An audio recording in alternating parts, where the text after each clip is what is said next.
একদম প্রাচীন ধাঁচের একটা বাড়ি। বাড়িটা অনেক পুরনো, কাঠের তৈরি, দোতলা, চারপাশে গাছপালা আর ঝোপঝাপে ঘেরা। আর ছিল একটা পুরনো পুকুর। দাদারে ঢুকেই চোখে পড়ে একটা বিশাল আয়না, কাঠের ফ্রেম, সোনালী নকশা করা, অনেক পুরনো ধাঁচের। শুনলাম নাকি ব্রিটিশ আমলের। প্রথম দিন ঠিকঠাক কাটলো, কিন্তু দ্বিতীয় রাত থেকেই শুরু হয় অদ্ভুত কিছু অনুভব। রাত তখন 2টো বাজে। হঠাৎ করে ঘুম ভেঙে যায়। ঘড়ির কাঁটায় তখন 2টো বেজে 17 মিনিট।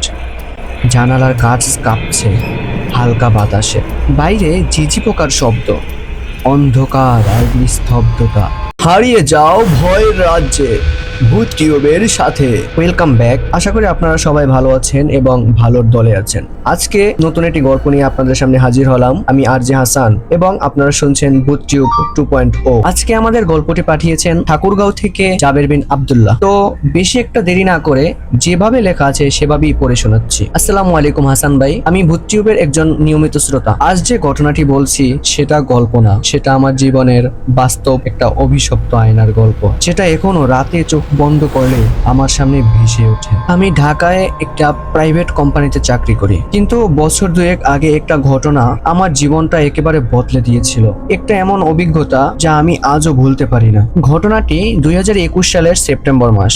অফিসের চাপ, ব্যক্তিগত জীবনের টানাপোড়া সব মিলিয়ে আমি একদমই মানসিকভাবে ভেঙে পড়েছিলাম। ডাক্তার বলেছিলেন একটু নিরিবিলি জায়গায় কিছুদিন থাকলে ভালো হবে। তাই চলে গেলাম আমাদের গ্রামের পুরনো নানা বাড়িতে, বরিশালের পাশে। একদম প্রাচীন ধাঁচের একটা বাড়ি। বাড়িটা অনেক পুরনো, কাঠের তৈরি, দোতলা, চারপাশে গাছপালা আর ঝোপঝাপে ঘেরা। আর ছিল একটা পুরনো পুকুর। দাদার ঘরটা আমাকে দেওয়া হয় থাকার জন্য। ঘরে ঢুকেই চোখে পড়ে একটা বিশাল আয়না, কাঠের ফ্রেম, সোনালী নকশা করা, অনেক পুরনো ধাঁচের। শুনলাম নাকি ব্রিটিশ আমলের।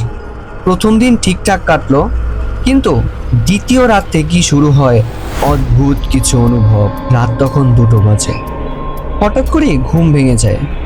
ঘড়ির কাঁটায় তখন 2টো বেজে 17 মিনিট।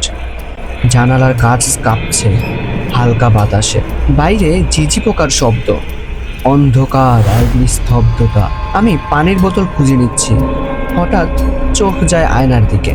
আর তখন দেখি আয়নায় আমি নেই, বরং সেখানে দাঁড়িয়েছে একজন দেখতে অবিকল আমার মতো, কিন্তু তার মুখে ছিল অদ্ভুত একটা বিকৃত হাসি।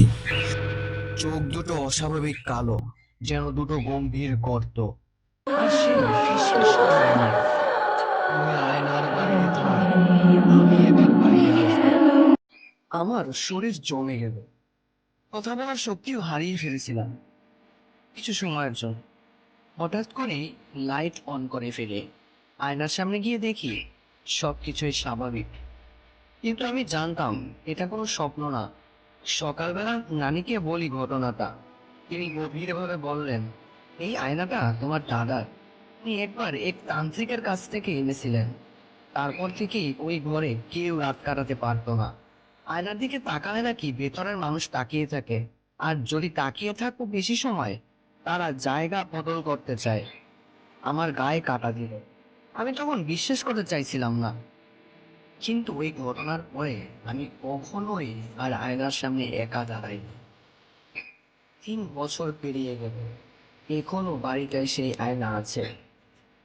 কেউ আর ওই ঘরে যায় না, নাকি কেউ পারে না থাকতে।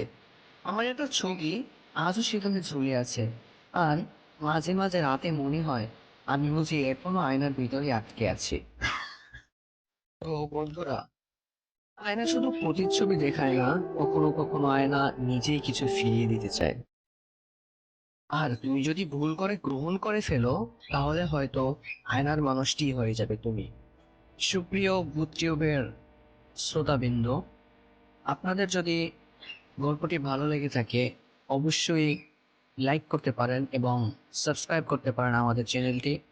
আর যদি কারো এরকমের গল্প বলার থাকে, আমাদের অবশ্যই লিখে পাঠাতে পারেন, অথবা সরাসরি এসে আমাদের পডকাস্টে বলতে পারেন।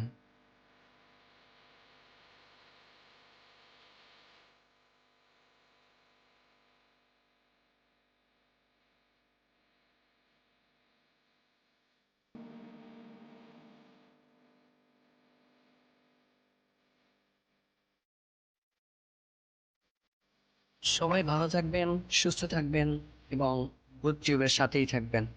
ধন্যবাদ। আসসালামু আলাইকুম।